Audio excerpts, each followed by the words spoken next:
Бүгінгі біздің өтетін тақырыбымыз ол бірлескен жұмыс. Жалпы бірлескен жұмыста сендерге білу керек нәрсе.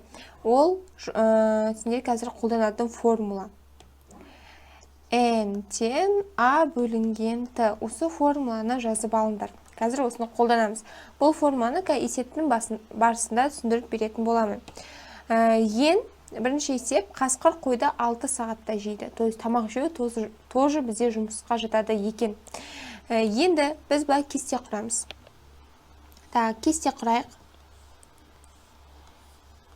Айтайық мынаяқта.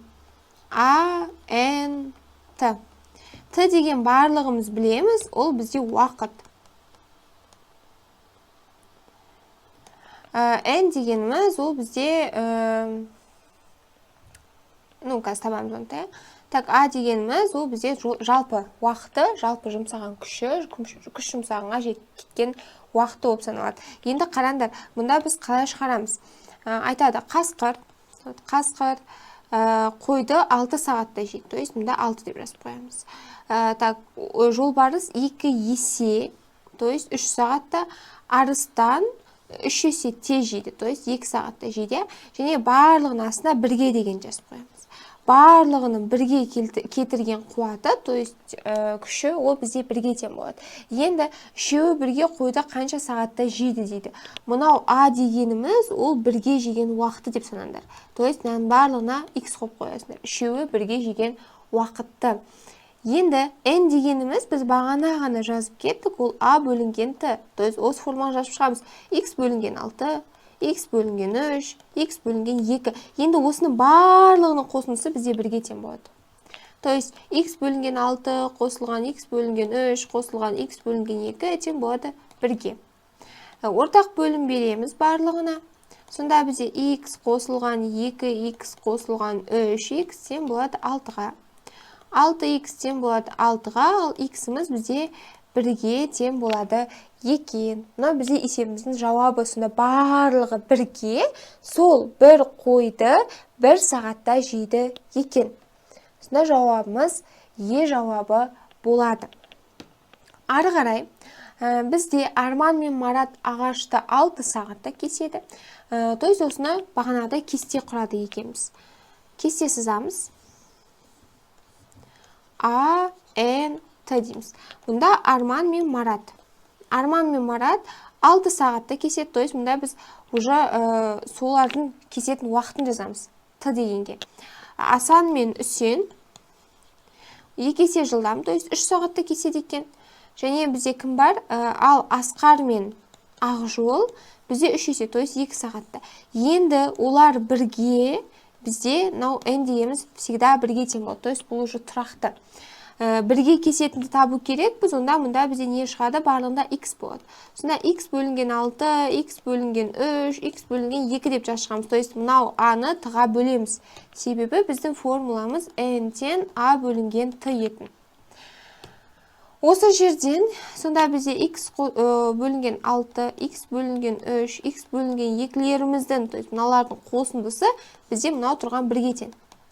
Енді ортақ бөлім берейік. Мынаған 2-ден, 3-ден және 6-дан. Сонда X қосылған 2X қосылған 3X тең болады бізде 6-ға. 6X тең болады 6-ға. X'іміз неге тең болады? Бірге. Сонда үшеуі бірігіп ағашты 1 сағатта кеседі екен. Сонда жауабымыз С жауабы болады. Ары қарай, тазы ит тамақты 5 минутта, овчарка 7 минутта жейді дейді. Бұл есепті бағанағыдай кесте сызамыз. А, Н, Т. Реттілігін жаттап алу үшін ант деп жаттасыңдар болады. То есть ант. Бізде Садырдин өлеңі бар еді ғой, ант деген. Дәл солай жаттап алсаңдар болады. Тазы ит тамақты 5 минутта дейді. Тазы ит дей салайық. Тамақты 5 минутта, овчарка бізде 7 минутта. Олар бірігіп жесе тамақты қанша уақытта? Мұнда бірге дейік, бірге барлығы бір дейік күш жұмсайды. То есть бір болады бізде. Енді мұнда барлығын X деп жазамыз. X бөлінген 5, X бөлінген 7. Енді осылардың қосындысы бізде бірге тең. 7 тең болады 1. Енді ортақ бөлім берейік. Мұнда 7-ден, мұнда 5-ден, мұнда 1-ден берем. 35-тен береміз. ортақ бөлім беріп жатыр қой барлығына. Так, мұны 35 деп мұнан 7 деп дұрыстап жазып қояйық. Так, 7, 35. Сонда бізде 7х қосылған 5х тең болады 35-ке. 12х тең болады 35-ке. Х-іміз тең болады 35 бөлінген 12-ге. Енді не істейміз? Енді біз бұны бұрыс бөлшекке айналдырып алайық. Бұрыс бөлшекке қалай айналдырамыз? Бұл бізде бұрыс бөлшекке 2,12-ден 11 болады. Так, 2,12-ден 11 болады екен. Енді қарап тұрғандарында мұнда бізде минутпен, секундпен берілген. Біз білу керек нәрсе. 1 минутта 60 секунд бар. 1 сағатта 60 минут бар екен. Min сағат дейсілайық. Осындай болады екен. Сонда бізде 60-қа қазір келтіру керекпіз. Нені келтіру керекпіз 60-қа? Бөлшектің бөлімін. Көбейтіп жіберейік екеуінде 5-ке. Сонда бізде болады 2,60-тан 55. Сонда 2 минут, бірақ 60 секундты, почему-то 55-ақ секундты. Сонда 2 минут 55 секунд деген жауап болады екен. Ол бізде Д жауабына келіп тұр. Келесі есеп. Ернар мен Жомарт ауланың қарын 2 сағат тазалап бітіреді. То есть Ернар мен Жомарт. Дәл бағанағыдай. Сызамыз. Ант деп жазып қоямыз мұнда. Және біз ұмытпаймыз. N-тен А бөлінген Т екен. Енді Ернар мен Жомарт. Ежі. Бізде 2 сағатта тазалап бітіреді. Ернар жоқ, қараңдар, мұнда бізде Ернар мен Жомарт 2 сағатта тазалап бітіреді. Ернар жалғыз өзі жұмысты 3 сағатта бітіреді. Қараңдар, Ернар жалғыз өзі 3 сағатта бітіреді. Жомарт жалғыз өзі неше сағатта бітіреді дейді. Ал екеуі бірге тазалап бітіреді 2 сағатта. Мұнда, значит, 2 болады екеуінде де. Енді бірге дегенді мына жаққа жазып қоямыз да, n бізде міндетті түрде бірге тең болады. Сонда бізде 2 бөлінген 3, 2 бөлінген x деген болады. Енді осы екеуінің қосындысы бізде бірге тең. Жазайық. 2 бөлінген 3, 2 бөлінген x тең болады бірге. Енді ортақ бөлім береміз. Мұнда ортақ бөлім 3x болады, мұнда 3 болады, мұнда x болады. 2x қосылған 6 тең болады 3x. Сонда бізде x-іміз неге тең болады? 6-ға тең болады. Егер теңдеуді кәдімгідей өзіміз шығаратын болсақ, сызықтық теңдеулерді біз теңдеу құру тақырыбында шығарып үйрендік. Сол себепті бұл сендерге оңай болады деген ойдамын. Сонда x 6. Сонда бізде Жомартымыз 6 сағатта қар тазалап бітіреді екен. Сонда біз қазір барлығын дегенді, екеуі общий бітіреді дегенді аға жазады екенбіз. Соны ұмытпаймыз. Ары қарай. Бізде айтады 3 эскаватор бір экскаватор бірігіп жұмысы 4 күнде бітіреді. Так, бұны бағанағыдай кесте сызамыз.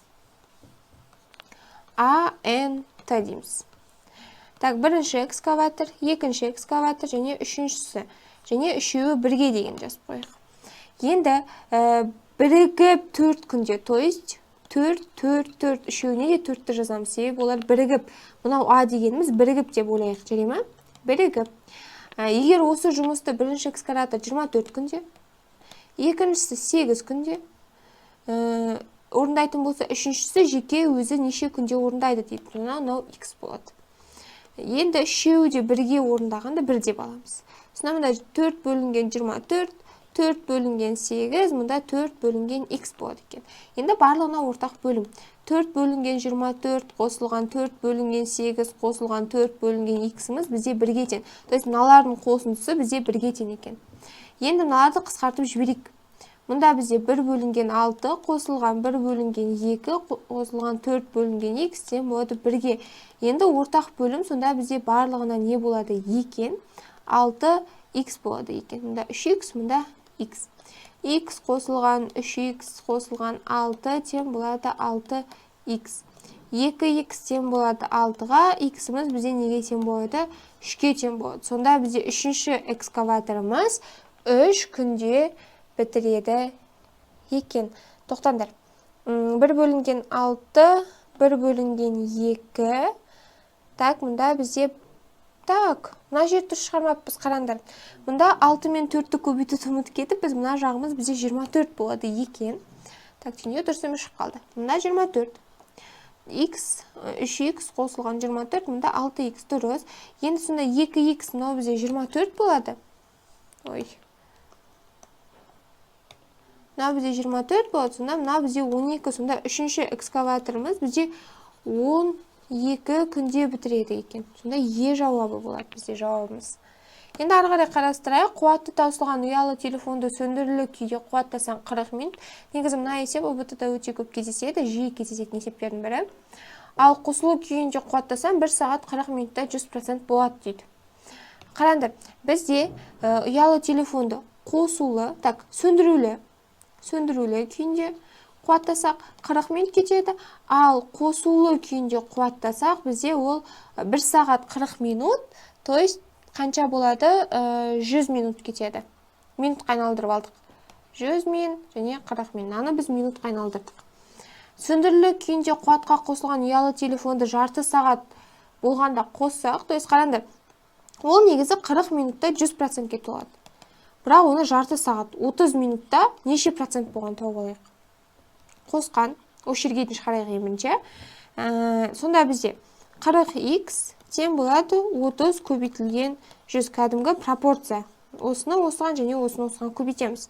Сонда бізде x-іміз тең болады 30 көбейтілген 100 бөлінген 40. Енді көбейтейік. 30-ды көбейтеміз 100-ге, бөлеміз 40-қа. Бізде қанша? 75 болады екен. Сонда жауабымыз 75. Қараңдар, сонда ол 75%-ке ғана зарядталыпты сөндірулі күйінде. Ал толық қуат алу үшін тағы қанша уақыт қажет дейді. Сөндірулі күйінде қуатқа қосылған ұялы телефонды жарты сағат болғанда қоссақ, то есть оны қосты ол. Сөндірулі күйінде ол 75%-ке дейін зарядталды, и потом ата оны қосады. То есть қосулы күйінде тағы неше уақыт зарядталу керек. Қараңдар, қосулы күйінде ол сонда 75% газ толып тұрса, қосулы күйінде ол 25% зарядталады. Сонда бізде қалай болады? Қараңдар, қосулы күйінде ол 100% болып зарядталады 100 минутта. Енді бізде 25% болып, сонда ол неше минутта зарядталады? Бұны пропорциямен шығаратын болсақ, бізде 25 минут деген шығар. Сонда 25 минуттың ішінде ол бізде қосулы күйінде арғарай 100%-ке толады екен. Сонда есебіміздің жауабы осыған тең болды. Осымен біздің сабақ аяқталды. Барлықтарына қарап шыққандарына рахмет. Сау болыңдар.